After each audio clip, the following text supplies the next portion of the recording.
March 12, 1941. A stationery shop on Königstrasse, Munich. The young man's hand hesitated over the stack of leather-bound notebooks. Brown covers, cream pages, 40 pfennigs each. Ordinary objects. The kind university students used for lectures or housewives for recipes. But he wasn't buying it for lecture notes. His name was Ernst Halder, 22 years old, recently conscripted into the 45th Infantry Division. In 3 weeks, he would board a train heading east. He didn't know where. No one did. But rumors traveled through the barracks like winter wine through broken windows. He chose a notebook with a simple clasp. Nothing fancy. Nothing that would draw attention if someone found it in his pack. The shopkeeper wrapped it in brown paper and tied it with string. "For school?" she asked. "Something like that," Ernst replied. Outside, Munich hummed with the mechanical confidence of a nation at war. Factory sirens marked shift changes. Newsreels played in cinema windows showing endless footage of triumph. Everywhere, the message was the same. Germany was unstoppable. The Reich would reshape the world. Ernst had believed this once. Completely. Without reservation. He remembered 1933, when he was 14. The torchlight parades. The speeches crackling through radios in every home. His father, a postal clerk, standing straighter, speaking with new pride. Finally, his father had said, someone who understands what Germany needs. Ernst had joined the Hitler Youth like everyone else. He'd marched in formation, learned to shoot, memorized the anthems. It wasn't fanaticism. It was normalcy. The way things were. By 1939, when Poland fell, Ernst was studying philosophy at Ludwig Maximilian University. He'd wanted to be a teacher.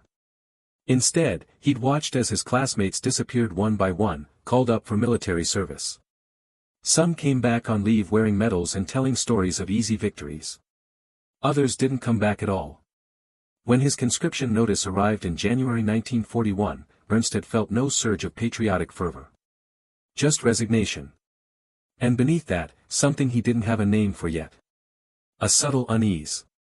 A feeling that the narrative he'd been given didn't quite match the reality he was seeing. So he bought the notebook. He didn't plan to write propaganda. He didn't plan to write dissent either. He simply wanted to record what he saw. What he thought. What he felt. In a world where everyone spoke with absolute certainty, Ernst craved honesty. Even if it was only honest to himself. That night, in his small rented room near the university, he opened the notebook to the first page. The paper was smooth under his fingers. Clean. Waiting. He wrote one sentence. "I don't know what I'm supposed to believe anymore." Then he closed the notebook and hid it under his mattress. 3 weeks later, he was on a train heading east. April 1941. Somewhere between Munich and the Polish frontier. The troop train moved slowly through the countryside. Ernst sat by the window, watching farmland roll past. Spring had arrived early that year. Green fields. White farmhouses. Orchards beginning to bloom. Inside the railcar, the atmosphere was strange. Not exactly cheerful, but not grim either. Men played cards. Smoked cigarettes. Told jokes that weren't particularly funny but earned laughter anyway. Most of them were young. Farm boys from Bavaria. Factory workers from the Ruhr. A few university students like Ernst. They wore the same Feldgrau uniforms, carried the same rifles, shared the same uncertainty about what came next. Ernst's bunkmate was a man named Klaus Zimmermann, a carpenter from a village near Augsburg. Klaus had thick hands scarred from years of working with wood and metal. He talked incessantly. About his wife. His 2 children. The house he was building before the war interrupted everything. "They say Poland's quiet now," Klaus said, shuffling a deck of cards. "Occupation duty. Paperwork and standing guard. Could be worse." Ernst nodded but didn't respond. The truth was, he didn't know what Poland would be like. The newspapers described it as orderly. Civilized. A necessary reorganization of territories that had always belonged to Germany anyway. But Ernst remembered a Jewish family who had lived on his street in Munich. The Goldsteins. They'd owned a bakery. One morning in 1938, the bakery windows were shattered. The family was gone. No one talked about it. Ernst had walked past the empty shop every day on his way to university. The broken glass had been swept up. The windows boarded over. By 1939, a new shop had opened in the same space. Same location. Different owners. Different name. No one talked about it. The train crossed into occupied Poland on April 8. The landscape changed. Villages looked different. Smaller. Wooden churches instead of stone. Narrow roads instead of wide boulevards. And everywhere, people watched the German trains pass with expressions Ernst couldn't quite read. Not anger. Not fear. Something older than both. At the first major station, Polish workers unloaded supplies under German supervision. Ernst watched through the window. The workers moved slowly, deliberately, their faces blank. The German guards shouted orders. Hurry up. Move faster. Don't stop. Klaus leaned over. They're lazy, these Poles. Need someone to tell them what to do. Ernst said nothing. He wanted to ask. How do you know they're lazy? How do you know they wouldn't work just as hard if they weren't being shouted at? But he didn't ask. Because asking would require explaining why he was asking. And Ernst wasn't ready to explain. Not yet. That night, the train stopped at a depot outside Krakow. The men were ordered off to stretch their legs. Ernst stood on the platform, smoking a cigarette Klaus had given him, looking at the darkened city in the distance. An older sergeant approached. His name was Vogel. He'd fought in the First War, earned an Iron Cross, and carried himself with the quiet authority of someone who'd seen everything before. First time in Poland? Vogel asked. Ernst nodded. It's not what you expect, Vogel said. Nothing ever is.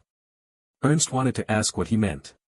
But Vogel had already walked away, disappearing into the crowd of soldiers milling about on the platform. Later, back in his bunk, Ernst opened his notebook for the second time. He wrote carefully, keeping his handwriting small. Klaus says the Poles are lazy. The newspapers say they need German organization. But when I watched them unload supplies today, they didn't look lazy. They looked like men doing work they didn't choose. There's a difference. Isn't there? He paused. Read what he'd written. Then added one more line. I think I'm supposed to stop asking these questions. But I don't know how. June 1941. Eastern Poland, near the Soviet frontier. The world changed overnight. On June 22, at 3:15 in the morning, the German artillery opened fire. Ernst woke to the sound of distant thunder. Except it wasn't thunder. It was thousands of guns firing simultaneously along a front that stretched from the Baltic to the Black Sea. Operation Barbarossa had begun. The soldiers had been told almost nothing. Just rumors. Whispers. Then, in the pre-dawn darkness, officers moved through the barracks issuing orders. Pack your gear. Check your weapons. Move out. Ernst stood in formation as the sun rose over the Polish plains. The officer who addressed them was young, maybe 30, with a voice that carried absolute conviction. Gentlemen, the officer said, today we liberate Europe from Bolshevism. The enemy you will face is not a civilized opponent. They are ideological fanatics. Subhuman. They will fight without honor. Without mercy. You must meet them with the same determination. Germany depends on it. Civilization depends on it. The men cheered. Ernst didn't. He stood silent, rifle in hand, watching the faces around him. Klaus looked excited. Nervous, but excited. Others looked grim. A few looked terrified. Ernst just felt cold. They crossed into Soviet territory that afternoon. The first village they encountered was empty. Not destroyed. Just empty. Doors left open. Food still on tables. Chickens wandering the streets. They ran, Klaus said. Cowards. Ernst walked through the abandoned houses. He saw family photographs on walls. Children's toys on floors. A half-finished letter on a kitchen table, written in Cyrillic script he couldn't read. He thought about the officer's words. Subhuman. These houses didn't look subhuman. They looked like houses. The advance continued. Day after day, the division moved deeper into Soviet territory. Sometimes they encountered resistance. Brief firefights. Retreating Red Army units. Mostly, they encountered silence. Vast empty spaces. Scorched earth. And civilians. Ernst saw them for the first time on June 28. A column of villagers being marched down a dirt road under armed guard. Old men. Women. Children. Moving slowly. Carrying whatever they could. Ernst asked Klaus what was happening. Relocation, Klaus said. Security measures. Can't leave potential partisans behind our lines. Ernst watched the column pass.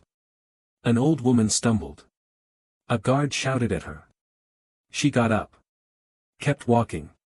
Where are they being relocated to? Ernst asked. Klaus shrugged. Camps, probably. Temporary housing until the area secure. Ernst didn't write in his notebook that night. He was too tired. Too disturbed. But the questions accumulated in his mind like unpaid debts. Subhuman. Relocation. Security measures. Words that explained everything and nothing. It was July 3rd when Ernst saw the first execution. The division had stopped to rest near a small town whose name Ernst never learned. He was walking the perimeter when he heard gunfire. Not combat. Single shots. Methodical. He moved toward the sound without thinking. Behind a barn, he saw them. 6 men in civilian clothes, hands bound, kneeling in a line.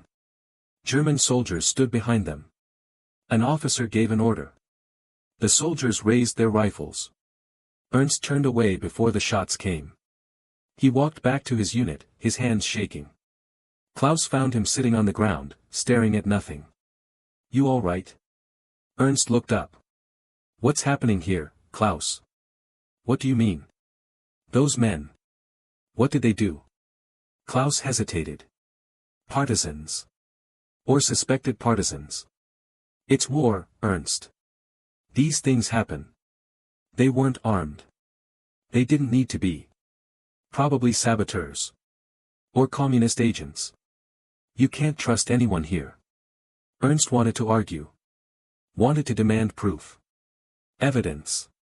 Trials. Something other than execution behind a barn. But he said nothing. That night, he opened his notebook. His hands still shook as he wrote. I saw 6 men shot today. I don't know what they did. I don't know if they did anything.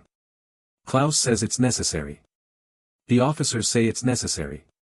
Everyone says it's necessary. But I watched a man kneel in the dirt and wait for a bullet, and I can't understand how that's necessary. Or if it is necessary, what that says about us. About me. He paused. Added one more line. I should have asked questions. Demanded answers. But I was afraid. I'm still afraid. What does that make me? August 1941. Smolensk region, Soviet Union. Summer turned to hell. The advance slowed.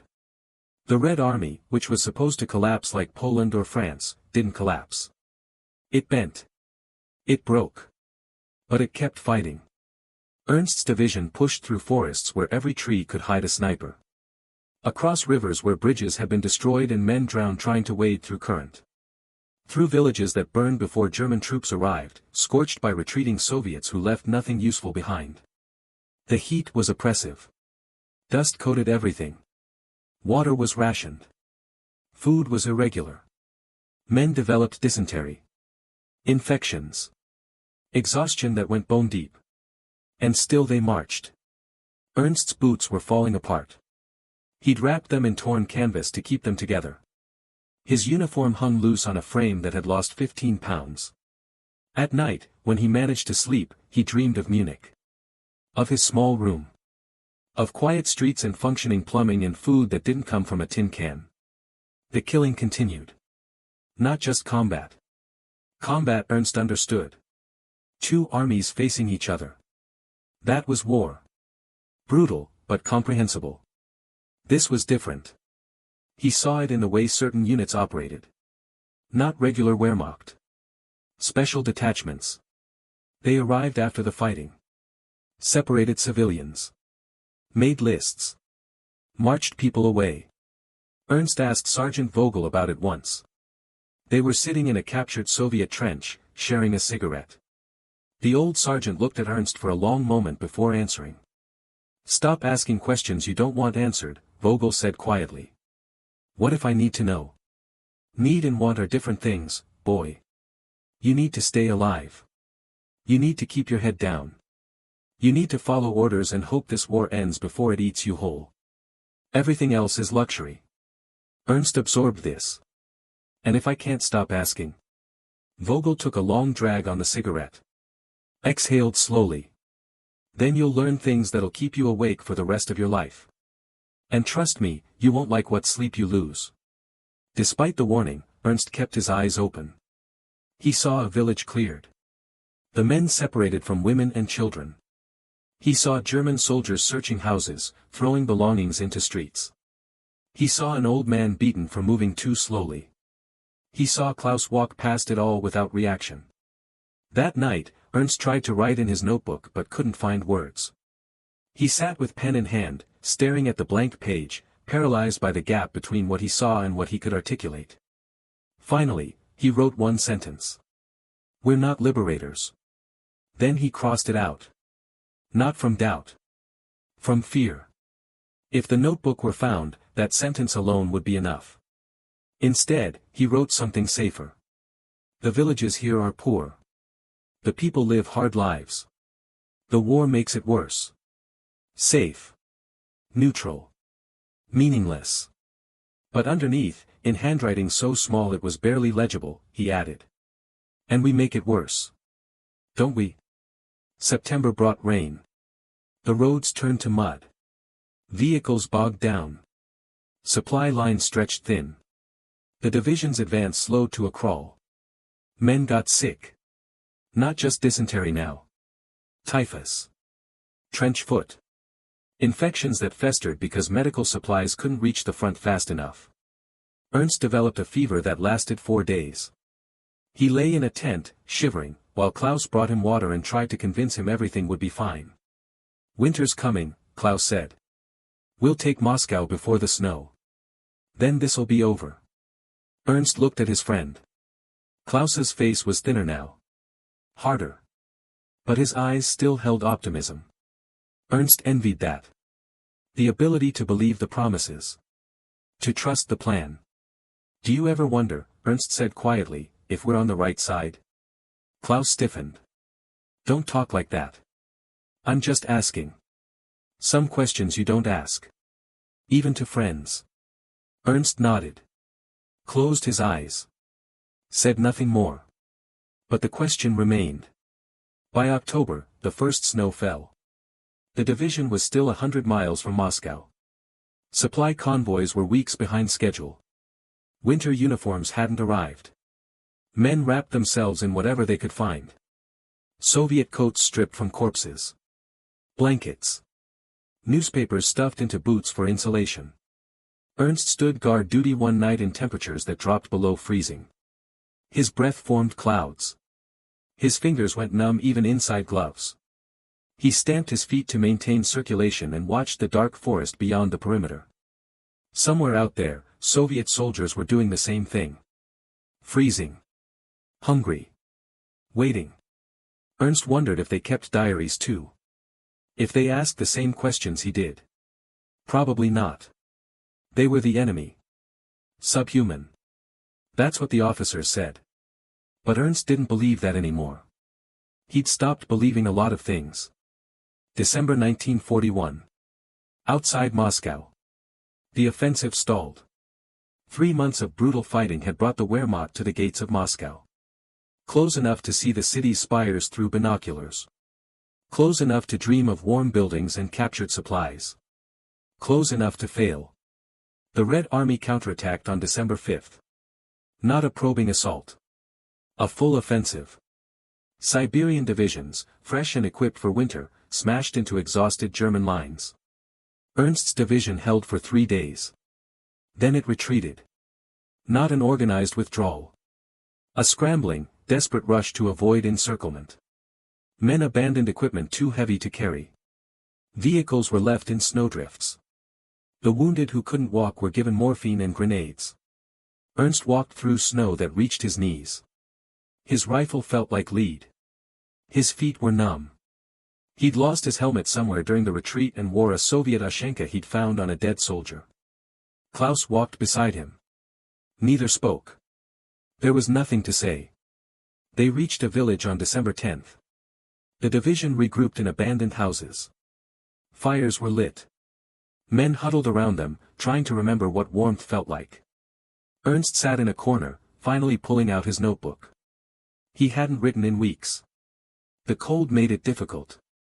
His fingers could barely hold the pen. But he needed to write. Needed to record this. While he still could. "We're dying," he wrote. "Not all at once. Slowly. Piece by piece. Frostbite takes toes. Hunger takes strength. Fear takes hope. And still they tell us we're winning. That victory is close. I don't know how many of us believe that anymore. I don't know if it matters." He paused. Looked around the room. 30 men. Maybe. All that remained of a company that had crossed into Soviet territory with 150. He wrote more. "Klaus doesn't talk about his family anymore. I think he's afraid to. Afraid that thinking about them makes it harder to keep going. Or maybe he's afraid they're dead. Munich was bombed last month. We heard the news 3 weeks late. Klaus's neighborhood was hit. He doesn't know if his wife and children survived. Doesn't know if his house still stands. Doesn't know anything. And there's no way to find out. So he doesn't talk about it. Just carries photographs in his pocket and stares at them when he thinks no one's looking." Ernst's hand cramped. He flexed his fingers. Kept writing. "Sergeant Vogel was killed 2 days ago. Shrapnel from a mortar round. He'd survived the First War. Survived Poland and France and 3 months of Russia. Then a piece of metal smaller than my thumb punched through his chest and he was gone. He died asking for water. We didn't have any. I held his hand while he drowned in his own blood. He was 46 years old. He had a daughter in Bremen. I'll never meet her. Never tell her how her father died. Never explain that his last words were, 'Tell Anna I tried.'" He stopped.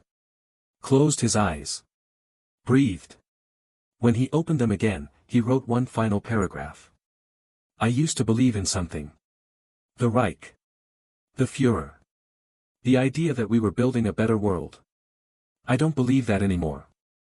I don't know what I believe. But I know what I've seen. Villages burned. Civilians shot. Prisoners marched into forests and never seen again. Men dying in snow for objectives we never reach. This isn't civilization. This isn't glory. This is just killing. And I'm part of it. I carry a rifle. I follow orders. I don't protest. I don't resist.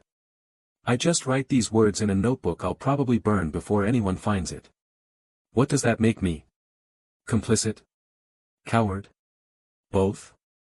He closed the notebook. Sat in silence. Outside, the wind howled. Inside, men coughed and shivered and waited for dawn. Ernst tucked the notebook inside his coat, close to his chest. Not for warmth. For weight. Physical proof that his thoughts existed outside his own mind. Even if no one else ever read them. January 1942. Rzhev salient. The retreat continued. The Wehrmacht had been pushed back from Moscow, regrouping in positions west of the city. The front stabilized, but stabilization meant stalemate. Meant frozen trenches and artillery exchanges and patrols into no man's land where soldiers fought over worthless patches of snow. Ernst's company occupied a section of the line near Rzhev. They dug into frozen ground, reinforced positions with whatever materials they could scavenge, and waited. Klaus had changed. Not dramatically. There was no single moment of transformation. But the man who talked endlessly about his family in April was now silent. He performed his duties mechanically. Ate when food was available. Slept when ordered. Spoke only when necessary. Ernst tried to reach him once. They were sharing a dugout, huddled against the cold. Ernst offered Klaus half a piece of dried sausage he'd saved. "You should eat," Ernst said. Klaus took the food without looking at it. "Thanks." Silence. Ernst waited. Then, carefully. "Have you heard anything? About Munich?" Klaus's jaw tightened. "No. Maybe the mail just."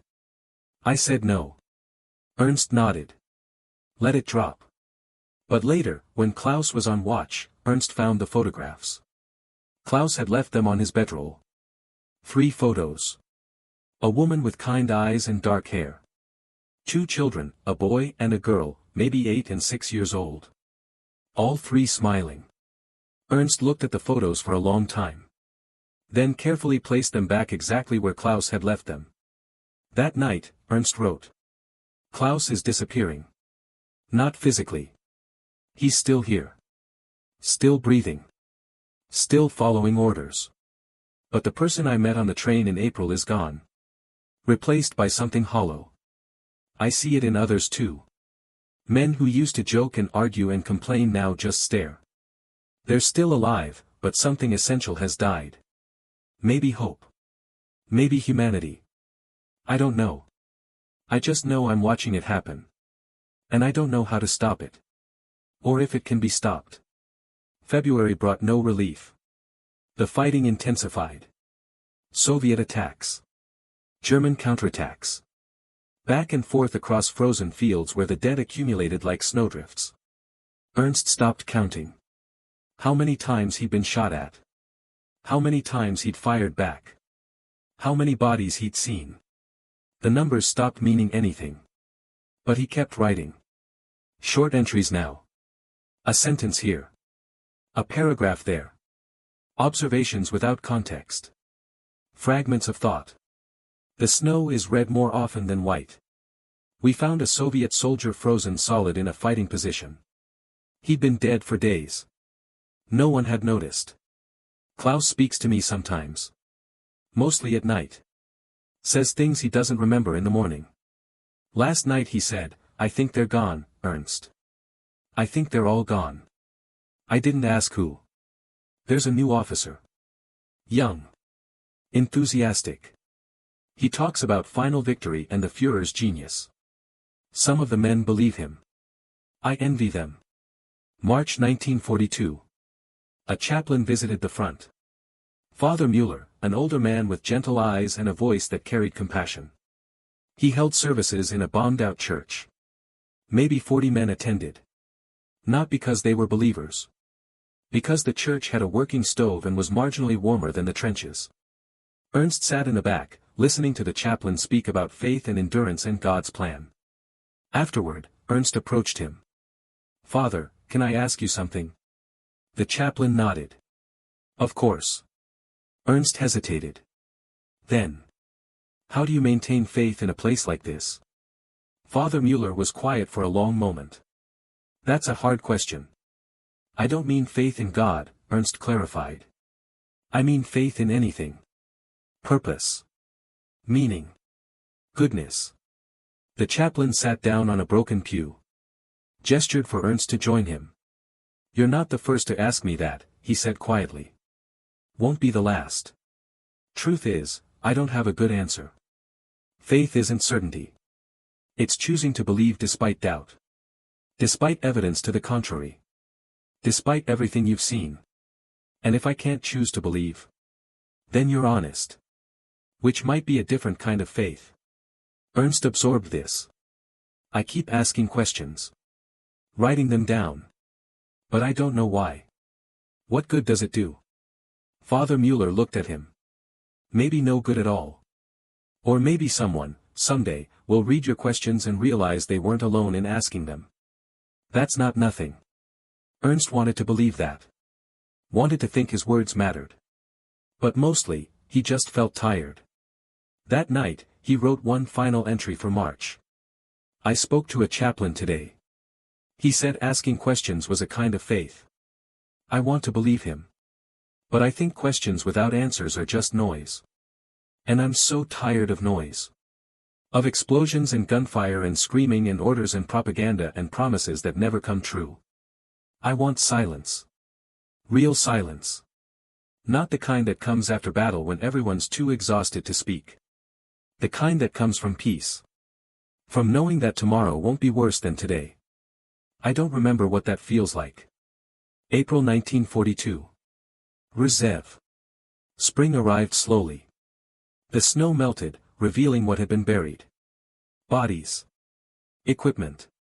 Shell casings by the thousands. The stench was unbearable. Ernst's division was rotated off the front line for rest and refit.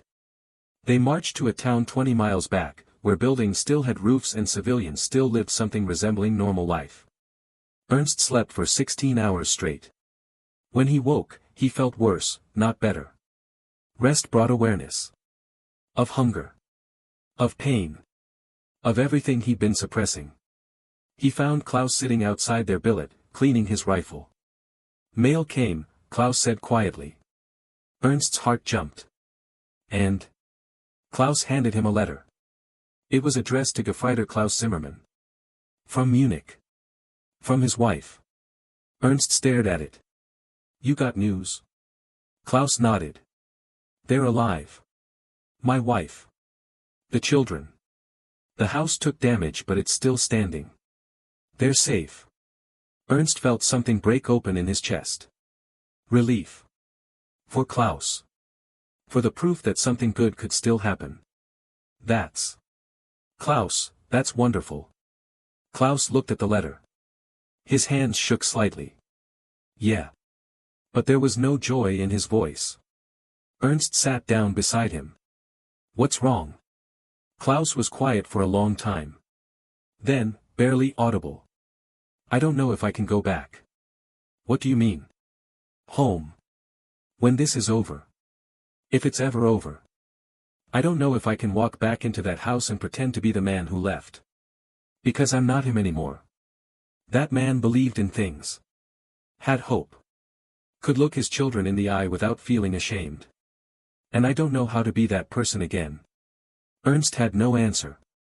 Because Klaus was right. They sat in silence as the sun set behind damaged buildings.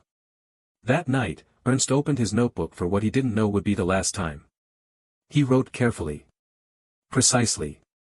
Today Klaus received proof that his family survived. He should be happy. I wanted him to be happy. But he's not. And I understand why. Because we've both seen things that can't be unseen. Done things that can't be undone. And there's no going back from that. No letter from home. No promise of victory. No amount of faith can erase what we know. What we've become. He paused. Considered his next words. I started this notebook thinking I could record truth. Preserve honesty in a world of lies.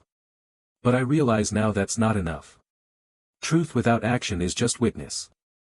And witnessing doesn't stop atrocities. Doesn't save lives. Doesn't change anything. I've filled pages with questions and doubts and moral uncertainty. But I haven't changed. Haven't resisted. Haven't done anything except right. His hand trembled. Maybe that makes me worse than the true believers.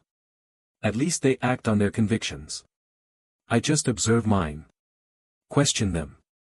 Write them down. Then go back to following orders. What kind of courage is that? What kind of conscience? He stopped. Read what he'd written.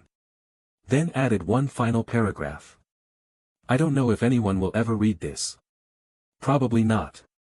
I'll probably burn it before the war ends. Or lose it. Or die and leave it in some Russian field where it'll rot with everything else. But if somehow, someone does find these words. Know this. I saw what happened. I questioned it. I doubted it. But I didn't stop it. Remember that. Remember that asking questions isn't the same as demanding answers. And knowing something is wrong isn't the same as making it right. Remember that questioning everything and doing nothing is just another form of complicity. And I am complicit. He signed it. Ernst Halder. April 17, 1942. Then he closed the notebook and put it away. The notebook survived. Ernst Halder didn't. He was killed on June 8, 1942, during a Soviet assault on German positions near Rzhev. A mortar round. Quick. He probably didn't feel much. Klaus Zimmermann survived the war. He made it home to Munich in 1946. Found his wife and children alive, just as the letter had promised. He tried to rebuild. Worked as a carpenter again. Tried to be the man he'd been. But Ernst had been right. That man was gone. Klaus lived until 1973. He never spoke about the war. Never told his children what he'd seen. Never explained why he sometimes woke at night, sweating, reaching for a rifle that wasn't there. The notebook was found in Ernst's effects after his death. Standard procedure dictated it be sent home to his family. But it wasn't. A junior officer, sorting through belongings, read a few pages. Then, quietly, placed it in his own pack instead of the official mail. That officer's name was Martin Beck.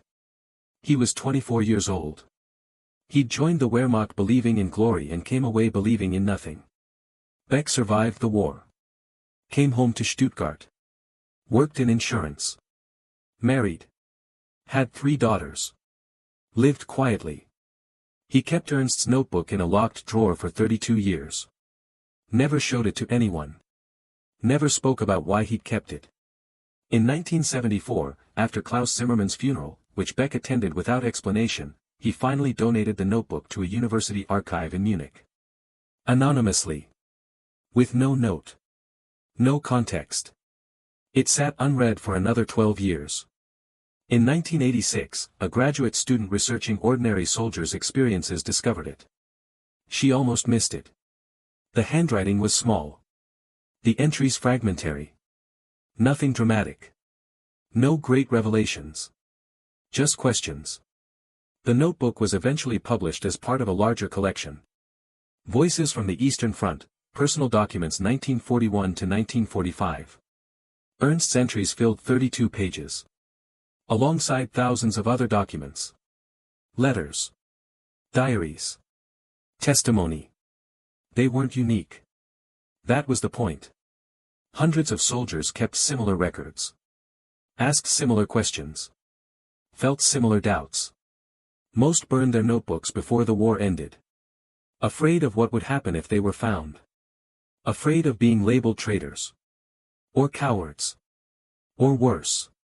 Ernst survived by accident. By the choice of one junior officer who recognized something of himself in those words. Today, the original notebook sits in a climate-controlled archive at Ludwig Maximilian University. The same university where Ernst studied philosophy. Where he wanted to be a teacher. Researchers can request to see it. Historians. Students. Anyone with curiosity and a reason. The pages are yellowed now. Fragile. The ink faded but still legible.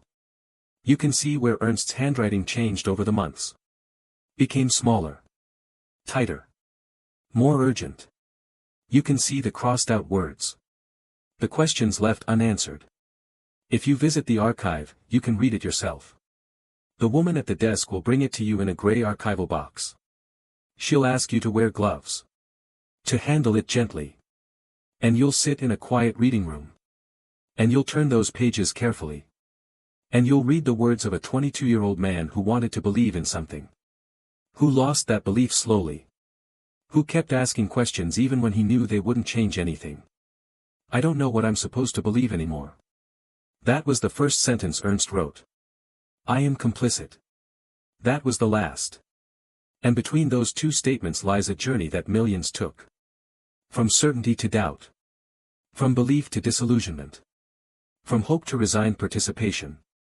Not all of them wrote it down. But all of them lived it. Ernst Halder questioned everything. But questioning wasn't enough. He knew that. Wrote it down. Acknowledged it. And still, his words remain. Not as answers. As witness. To the difficulty of conscience. The weight of complicity. The cost of knowing something is wrong and lacking the courage to stop it. The notebook asks no redemption. Offers no absolution. Proposes no solutions. It simply exists. One man's account of 1 year in a war that consumed millions. And perhaps that's enough. To remember that beneath every uniform, every ideology, every nation at war, there were individuals. Asking questions. Fighting doubts. Trying to reconcile what they believed with what they saw. Some succeeded. Most didn't. Ernst Halder didn't. But he tried. And someone kept his notebook. And someone else read it. And someone else published it. And now it sits in an archive in Munich.